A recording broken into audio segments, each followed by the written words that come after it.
Olá, pessoal, boa noite. Sejam bem-vindos ao canal do Celuz no YouTube. Meu nome é Renata Barros, estou aqui com o nosso querido irmão José Luiz, trabalhador da Federação Espírita Brasileira e do CEAL, Centro Espírita André Luiz, no Guará. Então, seja bem-vindo, José. Muito obrigada por aceitar o nosso convite. Eu que agradeço, Renata. Para mim é um prazer, para mim é uma alegria muito grande estar com vocês. Que bom, o prazer é nosso. Para harmonizar um pouquinho o ambiente, eu vou fazer a leitura de uma mensagem. Sugestões oportunas, de Torres Pastorinho. Atender sem descer. Quando desces a lama, cuidas em não chafurdar no lodo. Pisas com todo o cuidado. Quando te abaixas para apanhar algo na água empoçada, procuras segurar-te para não caíres na poça. Quando te abaixas num parapeito a grande altura, chegas a amarrar-te com uma corda na cintura, para que não despenques precipício abaixo. Assim, quando atenderes a certas criaturas, cuida de precaver-te para evitar contatos que possam amanhã trazer-te resgates dolorosos. Vigia as palavras que proferes para não seres mal interpretado. Caridade não é rebaixamento de nível nosso, mas elevação do companheiro desajustado. Tolerância não é ceder às imposições apaixonadas de espíritos desequilibrados, mas esforço para reequilibrá-los pela mesma pauta que nos beneficia a alma. Ajuda sem desajudar-te, atende sem decair. Atenta para que, ao dares a mão a quem está no poço, não sejas tu puxado para o negro bárato, mas firma-te bem para te sustentares a ti mesmo com segurança. E, além disso, poderes içar do abismo o irmão caído. Que assim seja. Né? Então, rogamos a Deus, a Jesus Cristo, que nos iluminem na noite de hoje, né? Que possamos alcançar os corações necessitados com a palestra da noite. Que assim seja. O tema da palestra é o Cristo, né? Muito oportuno para o momento. Então, a palavra é toda sua, José. Obrigada, Renata. É um prazer, uma satisfação para nós estarmos aqui hoje com vocês. Eu cheguei a fazer algumas presenciais aí na casa, né? Depois veio a pandemia. Então, um abraço para você, sua equipe toda. Meu Obrigada. amigão aqui, o Américo, meu amigão. Que bom. Então, para mim é uma satisfação imensa estar com vocês aqui hoje, tá? Uhum. Então, agradecemos o convite e parabenizamos também pelo trabalho. Não é porque tem uma pandemia que nós vamos ficar parados, né? Estamos movimentando, as casas eles estão fazendo um trabalho maravilhoso aí, ninguém está parado, não. Então, nós vamos falar, então, como a Renata já anunciou, né? Nosso tema de hoje é o Cristo. E esse tema, o Cristo, é o tema que está no capítulo 1 do Evangelho segundo o Espiritismo, intitulado Não Vim Destruir a Lei. Então, ali Kardec vai falar, fazer um breve resumo das 3 revelações divinas. Ele fala de Moisés, né, que é o item 2, depois ele fala do Cristo, o item 3 e o 4, e fala do Espiritismo também. Então, é um capítulo muito interessante, é o capítulo onde inicia-se, né, o nosso Evangelho segundo o Espiritismo. Então, essa parte que fala da lei é justamente que o Cristo não veio derrogar, não veio destruir a lei. Mas o que significa Cristo, né? O que vem a ser Cristo? Qual o nome? Seria um apelido de Jesus? Seria o sobrenome de Jesus? As pessoas às vezes confundem, né? O que vem a ser Cristo? Então vamos tentar, né, daqui nesse momento que nós tivemos aqui, falar um pouquinho sobre o Cristo. Mas essa lei que nós falamos aqui, quando Cristo falou que não vim destruir a lei, que lei será essa? Nós sabemos que Deus tem enviado ao mundo, desde os primórdios, desde as épocas mais recuadas da humanidade, espíritos mais evoluídos do que ali daquela época, justamente para ajudar, porque Deus não nos colocaria aqui na Terra, né, como espíritos ainda simples e ignorantes, como espíritos ainda na infância, da juventude, sem colocar um suporte, um auxílio.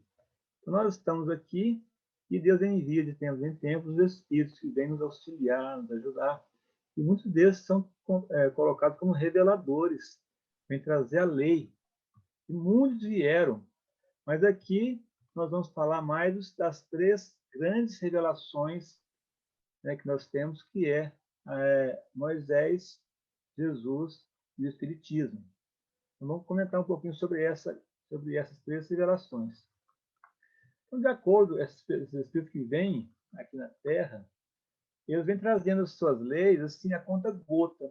Cada um traz um pouquinho e ela vai se complementando. Eles vêm esses espíritos assim, um pouco mais evoluídos do que os espíritos da Terra, e trazem um ensinamento compatível à evolução dos espíritos daquele momento. Não adianta trazer um... É por isso que Jesus veio no seu tempo, o Espírito veio no seu tempo, porque cada tempo tem a humanidade com um certo grau de evolução. Não dá para trazer muita coisa antes. O próprio Cristo mesmo não pôde dizer tudo, né? Porque nós não temos condições ainda de compreender. É por isso que esses Cristos vêm nos ajudar a trazer seus ensinamentos para que a gente possa compor, né, todas as lições que nós vamos encontrar, né, nas revelações de Deus. Então, qual o significado da palavra Cristo, né? Onde vamos encontrar isso aonde? Então, vamos procurar, né? Vamos tentar encontrar, primeiramente, olhando o vocabulário antigo, era do hebraico. No hebraico, a palavra Cristo, ela origina-se da palavra Machia, né? Que também dá origem à palavra Messias. E a palavra Messias, ela quer dizer enviado de Deus, ungido. Então, esses espíritos que vêm trazer essas lições são Messias. E Jesus é um espírito desse, um Messias desse que veio aqui na Terra. E os judeus, eles estavam sempre à espera de um Messias, né? Nós podemos ver aí, estudando aí a Bíblia, que os judeus sempre estavam à espera de um Messias. E esse Messias ele foi anunciado por vários profetas, muitos séculos antes da vinda dele, né? E aí nós vamos ver no livro de Emmanuel, A Caminho da Luz, ele vai trazer, né, algumas mensagens em relação a esse Messias. Mas, então, a anunciação da vinda do Cristo, né, desde Isaías, o profeta de 750 anos antes da vinda do Cristo, ele já anunciava, ele já dizia, né, que uma virgem conceberá e dará à luz a um filho, cujo nome será Emmanuel, que significa Deus convosco. Isso está em Isaías, capítulo 7, versículo 14. Mas não foi só Isaías também, não. Vários profetas, como Miqueias, Daniel, Zacarias, Malaquias, muitos desses espíritos falaram sobre a vinda desse Messias. Até 400 anos antes de Cristo, quando o mundo preparava para a vinda de Jesus, e aí todos os profetas se calaram. Nenhum deles ousaram se manifestar nesse momento. Só depois que vem João Batista, né? E sua vinda também é anunciada pelo anjo Gabriel ao seu pai, né? Zacarias.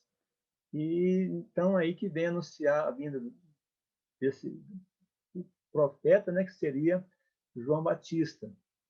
Mas esse anúncio, essa vinda do Cristo, Emmanuel nos afirma no livro A Caminho da Luz, que foi o maior acontecimento para o mundo. A vinda do Cristo ao planeta seria o maior acontecimento para o mundo, de vez que o seu evangelho seria a eterna mensagem ligando o céu ao reino luminoso de Jesus, ligando a terra ao reino luminoso de Jesus. Então, essa vinda do Cristo foi realmente um grande acontecimento, e as pessoas às vezes acham que está exagerando, né? Isso é exagero seu, isso é fanatismo e tal, né? Mas não é. Você pode observar alguns detalhes importantes que nos comprovam isso, como, por exemplo, essa anunciação. Qual foi a outra pessoa que veio no mundo que foi anunciada a vinda dele, a reencarnação dele? Nenhum. né? Ainda mais 7 séculos atrás, nenhum deles. Qual foi a pessoa que veio no mundo, por exemplo, e conseguiu dividir a era em duas, antes dele e depois dele? Tem alguém? Não, né? Então foi o Cristo. E tem mais, né? Qual é a pessoa hoje que tem mais seguidores no mundo? Jesus, porque 1/3 da população mundial é seguidor do cristianismo, né? Então não tem a menor dúvida que Jesus foi o maior acontecimento para o mundo e o seu evangelho foi o maior documento ético-moral que a Terra já viu. Em particular, o Sermão da Montanha. E o próprio Mahatma Gandhi diz que se queimasse toda a literatura sagrada, mas se preservasse as bem-aventuranças de Jesus, nada estaria perdido. Veja a importância que é, então, esse documento, que é para nós uma carta de alforria. O Evangelho é uma carta de alforria para todos nós, né? Nenhum documento é mais importante do que o Evangelho. E se nós seguíssemos o Evangelho na íntegra, ou seja, seguíssemos o ensinamento de Jesus na íntegra, não precisava de leis, de constituição, de nada disso, né? Bastava seguir a mensagem de Jesus. Então, como os judeus tinham esse fanatismo de esperar o Messias, queria libertá-los, né, de uma vez por todas, principalmente do tacão romano, né? Então eles perguntavam, né, para eles conversavam, perguntavam assim, mas será para onde vai nascer esse rei, esse Messias? Será que vão nascer aonde? Será que vai nascer na Grécia, né, que é o centro do intelectualismo do mundo, desde Sócrates e Platão, dos grandes filósofos? Ou será que vai nascer em Roma, que é o centro do poder político que domina o mundo todo? Então, eles ficavam questionando, fazendo suas conjecturas, né? E a família que ele vai escolher para nascer? Vai ser uma família muito importante, uma família famosa, uma família poderosa, né? Então, eles ficavam achando que Jesus ia vir um ser bélico, né? Com seu exército para derrubar, para devorar tudo. Vocês não tinham ideia de quem seria esse Messias e como que ele viria. E aí, então, Jesus, sorrateiramente, passa assim, uma rasteira em todo mundo, né? Ele acaba que a cidade que ele escolheu não foi nem Grécia, não foi Roma, foi justamente aquela cidadezinha lá, escondidinha, que ninguém nem conhecia, né? Belém da Judéia. Nasceu em Belém, né? E depois o castelo que ele escolheu, pomposo, né? Foi uma estrebaria, um lugar onde os animais dormem, os animais se alimentam, um lugar até mesmo os pets, às vezes, né? Porque, enfim. E a família que ele escolheu? Uma família famosa, poderosa? Não, ele escolheu um casal de pessoas humildes, tranquilos, né? Pobres, praticamente. José, que era carpinteiro, e Maria, que era uma jovem, muito jovem ainda, uma dona de casa. Então, é isso. Então, Emmanuel, no livro A Caminho da Luz, ele vem dizer que a manjedoura assinalava o ponto inicial da lição salvadora do Cristo, como a dizer que a humildade representa a chave de todas as virtudes. Então, a base do trabalho de Jesus, da vinda de Jesus aqui na Terra, foi a humildade. Que, segundo Emmanuel, a única voz que o orgulho respeita é a voz da humildade. Então, a humildade, ela consegue, né, que o orgulho respeita. Você vê que Chico Xavier falava com grandes autoridades, às vezes, né, as pessoas respeitavam por quê? Era uma pessoa que tinha, em primeiro lugar, pautava a sua vida pela humildade. E o próprio Cristo começa a sua tarefa, quando ele começa o Sermão da Montanha, ele começa pelas bem-aventuranças. E a primeira delas é a da humildade. Né? Bem-aventurados pobres de espíritos, porque é deles o reino de Deus. Ou seja, a humildade, então, é justamente a pauta, né, do trabalho de Jesus aqui na Terra. Então, a lição de Jesus é essa. É ser um grande rei, uma pessoa ter poder, né? Não precisa de bens materiais, não precisa de pompa nem circunstâncias. É a humildade é que vai basear todo o trabalho, né, de Jesus. Mas quem é mesmo Jesus, né? A pergunta que nós fizemos, continuamos fazendo a pergunta. Então, vamos recorrer à Revista Espírita, de 1868, uma mensagem do Espírito Lacordaire. Lá no item Instruções dos Espíritos, tem lá um capítulo, Os Messias do Espiritismo. E ali é uma pergunta, ele começa com uma pergunta, né? Os Messias anunciados é a pessoa do próprio Cristo?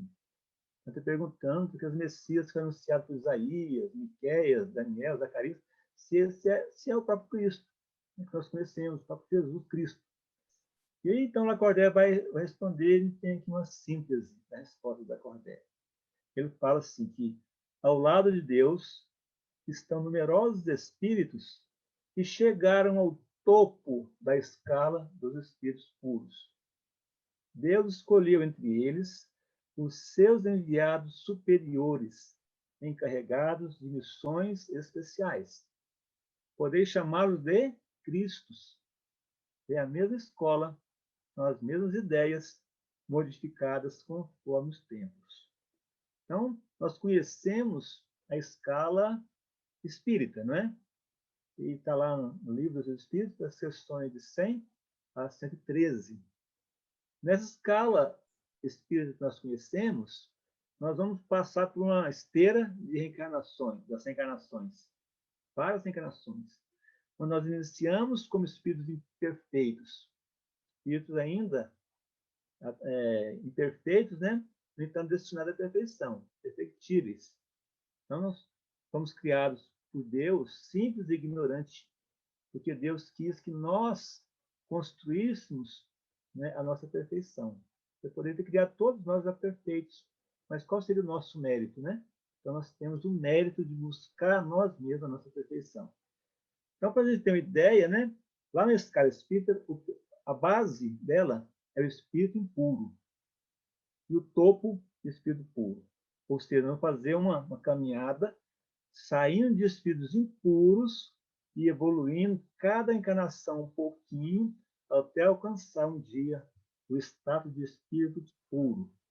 A gente faz essa uma analogia, a gente pode pensar assim, como um diamante. Um diamante, quando você tira ele lá da mina, ele não está lapidadinho, bonitinho, brilhoso, não. Ele está todo impuro, todo com as imperfeições, todo cheio de cascalho. É necessário passar pela mão de um profissional que vai com carinho, com amor, com muita delicadeza, vai tirando cada uma daquelas imperfeições dele ali, né? Vai tirando cada uma até chegar o momento. Quando eu tiver alguma impurezinha qualquer, esse diamante não é um diamante puro ainda. E quando a pessoa tirar o último impurezinho desse diamante, aí sim, ele já é um diamante puro. Assim também acontece conosco, né? Com os espíritos criados por Deus. Somos criados assim, cheios de cascalhos, cheios de impurezas. E nós mesmos vamos tirando as impurezas de nós mesmos, até chegar um dia que nós tiramos a última impureza. Nós, aí nos tornamos um espírito puro. Né? Aí chegamos ao topo da escala, né, dos espíritos imperfeitos ainda. Mas depois que nós chegamos lá, nós não precisamos mais reencarnar. Por quê? Porque nós não temos mais a influência da matéria. Não vamos passar as provas e expiações, porque já superamos tudo isso. Mas vamos continuar evoluindo ainda. Vamos continuar progredindo sempre. O Espírito progride sempre. E agora nós vamos, então, ao invés de expiar e provar, nós vamos agora sublimar o Espírito. Então começa uma nova escala. Segundo Lacordaire, a escala dos Espíritos puros. Vamos começar do zero até alcançar o topo. Quando chegarmos no topo dessa escala, então, nós teremos Cristo. E segundo o Espiritismo nos ensina, todos nós um dia seremos um Cristo. E os Cristos recebem, como diz aqui Lacordaire, as missões diretamente de Jesus, de Deus. Ou seja, não tem intermediário entre esse Messias e Deus. A tarefa é passada diretamente para eles. Como, por exemplo, Jesus recebeu essa missão de ser o governador da terra. muito antes da Terra existir, mais de 4,5 bilhões de anos atrás, Jesus já era um Espírito puro, já era um Cristo, a ponto de receber de Deus essa outorga, né? De receber de Deus a missão de pegar aquela terra, aquela porção de massa incandescente que havia deslocado, descolado, né? Da nebulosa solar, para iniciar a formação de um planeta, e Jesus foi chamado por Deus para poder assumir esse planeta. Né? E ele assumiu, graças a Deus, muito bem. Né? Então é isso, né? Cristo é isso. Cristo é esse Espírito que está ao lado de Deus e que recebe as missões diretamente de Deus. Quantos anos tem Jesus? Tem o Cristo, né? O Cristo tem aí, no mínimo, né? No mínimo, talvez uns 8 bilhões de anos, 10 bilhões de anos, porque quando a Terra tinha 4,5 bilhões de anos atrás, a Terra estava começando a sua formação, ele já era um Cristo. Então, nós temos que fazer aí as nossas continhas, né, para saber qual é a idade do Cristo. Então, por isso que ele é um espírito evoluído.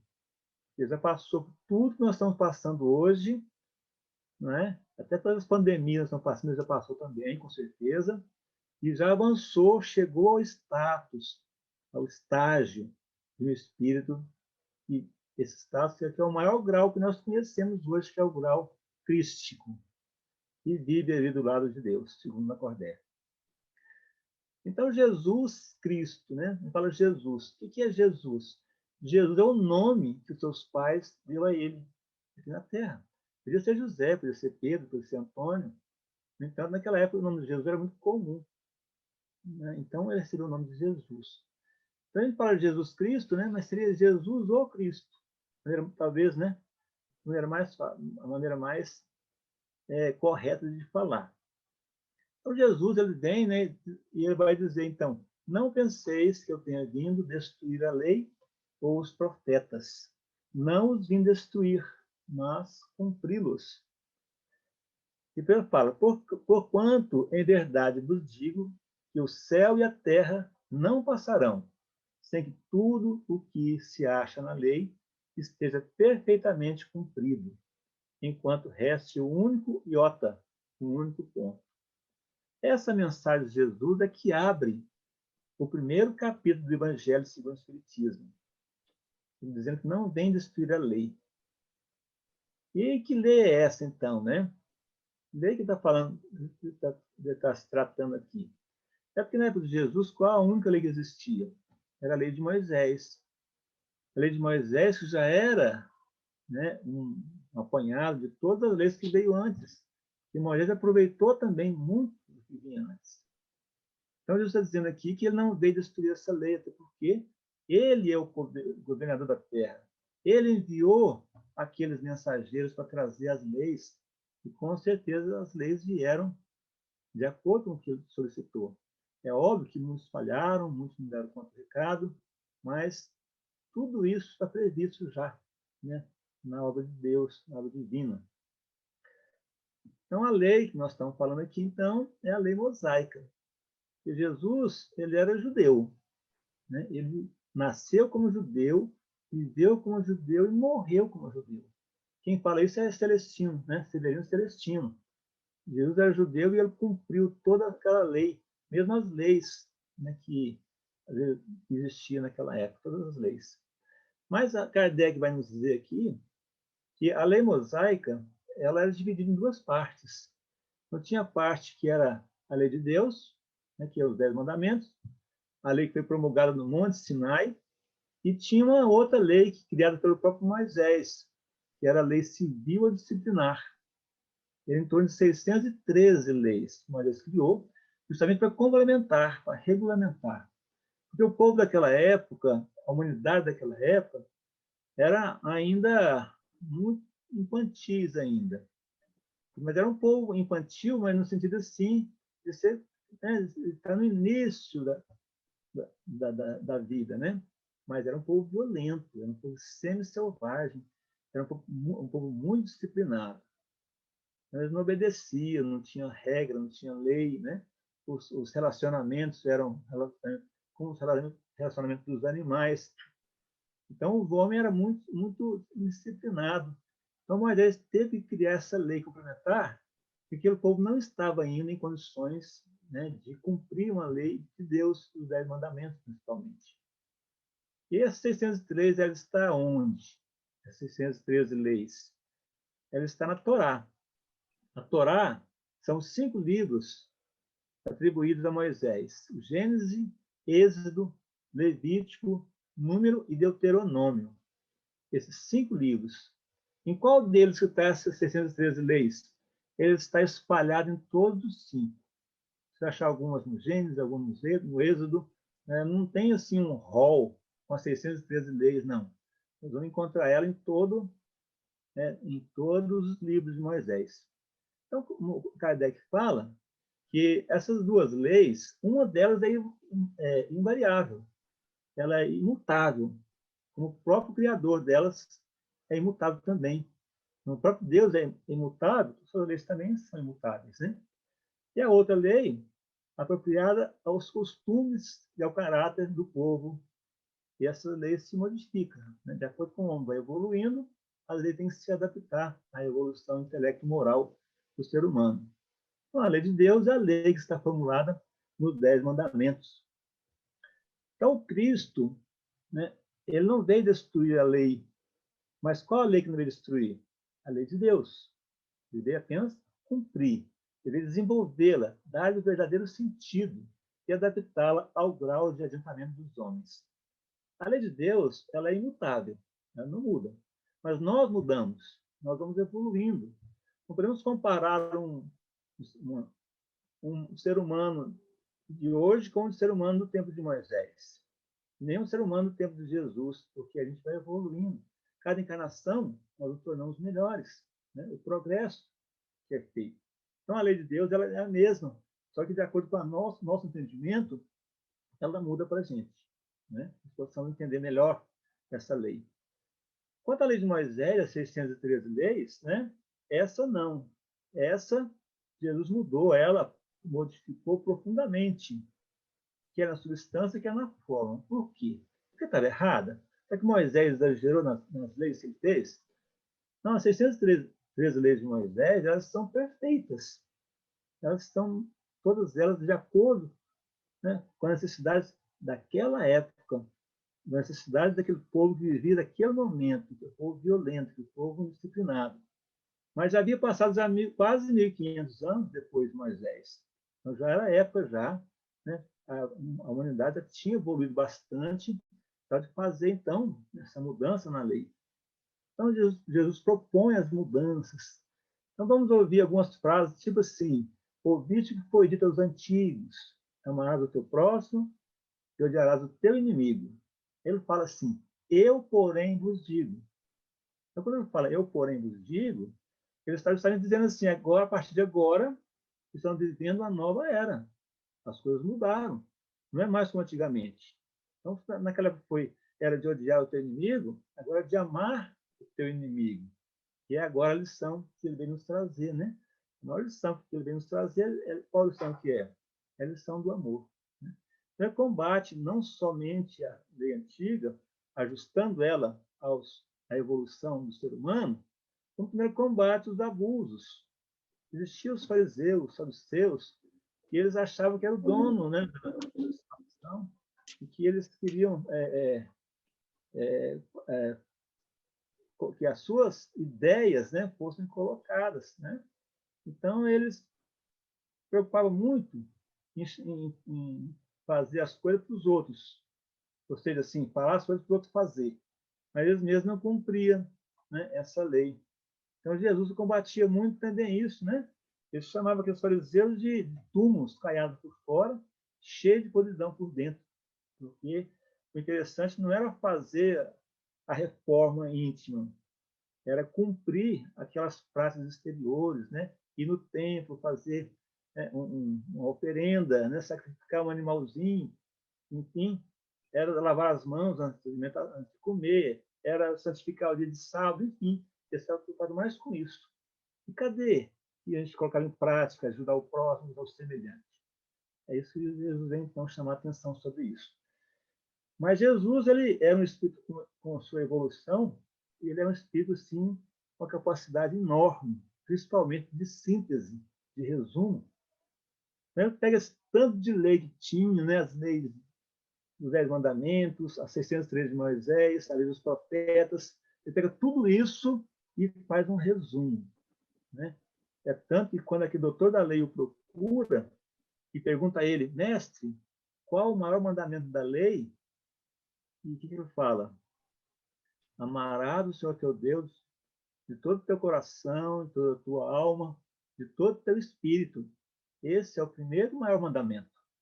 E amarás o teu próximo como a ti mesmo, semelhante ao primeiro. Ou seja, ele resume toda aquela lei em duas. E, na verdade, essas duas leis se tornam uma, que é a lei de amor. Amar tudo.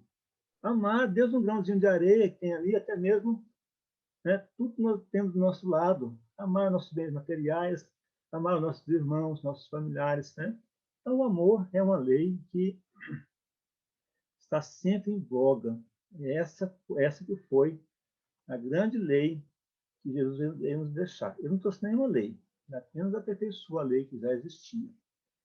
Enfim, Jesus não pôde dizer tudo. Ele só pôde dizer aquilo que a humanidade tinha condições de assimilar.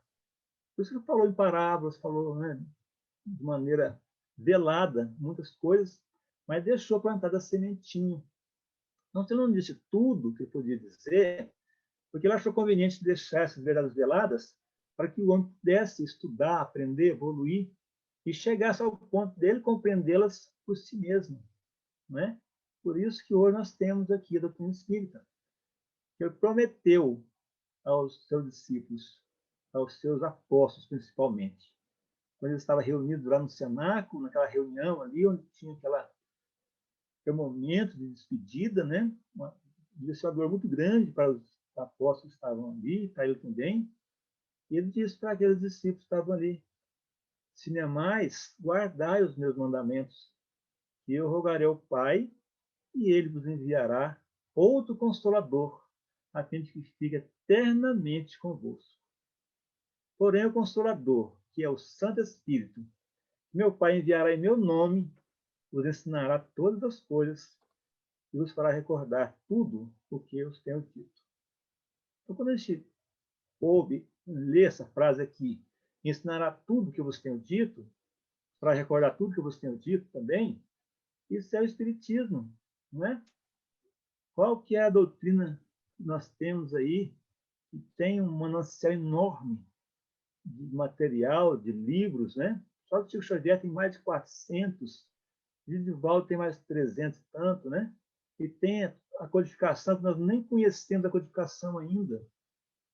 Então, nós temos um manancial enorme que vem nos ajudar a compreender essa mensagem, né? Então, o Espiritismo é a doutrina consoladora. A doutrina é o consolador prometido por Jesus. Ela não veio na cabeça de um homem só. Ela não veio num ponto X da Terra. Ela veio e espalhou por toda a Terra, né? Através de vários médiuns, muitos espíritos, e hoje ela está espalhada por toda a Terra. Então, nós podemos finalizar, de acordo com o nosso tempo, dizendo, mais na frente, vamos encontrar nesse mesmo capítulo uma mensagem titulada Nova Era. Essa mensagem é assinada por um espírito israelita. Né? Ele traz uma mensagem maravilhosa que saiu na Revista Espírita. Ele diz assim, que Moisés abriu o caminho, Jesus continuou a obra e o Espiritismo a concluirá. Nós estamos passando por esse momento difícil, né, de pandemia e tudo mais, mas está tudo previsto. O Cristo passou por tudo isso, já chegou, né, passou por tudo isso e alcançou o seu objetivo. Então, nós temos hoje o Espiritismo, que é esse consolador.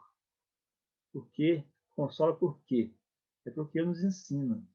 Nós sabemos de onde viemos, para onde vamos, qual que é o objetivo, a finalidade de estarmos aqui. Nós compreendemos por que tem essa pandemia hoje, nós temos essa compreensão, né?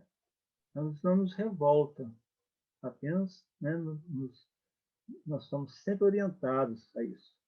Esse Consolador prometido por Jesus, que é o Espiritismo, e segundo o Espírito israelita, concluirá toda a tarefa, todo o trabalho.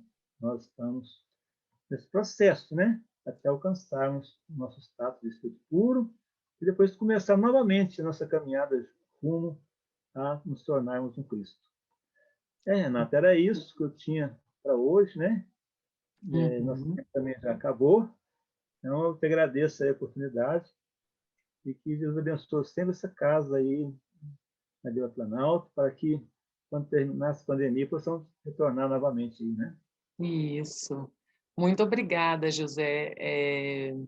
É importantíssimo, né, nós conhecermos um pouco da história, né, de Jesus, esse apanhado histórico que você trouxe, né, com Moisés, com as leis mosaicas, né, e encerrando com o nosso Consolador prometido, né, para que a gente consiga realmente, diante desse momento difícil que estamos passando, usarmos realmente o Evangelho como um consolador, né, a presença de Jesus em nossas vidas como uma presença que nos consola, que nos apoia, né, e que nós não estamos sozinhos nessa jornada, né? Exatamente. Graças a Deus, né? Uhum, graças a Deus.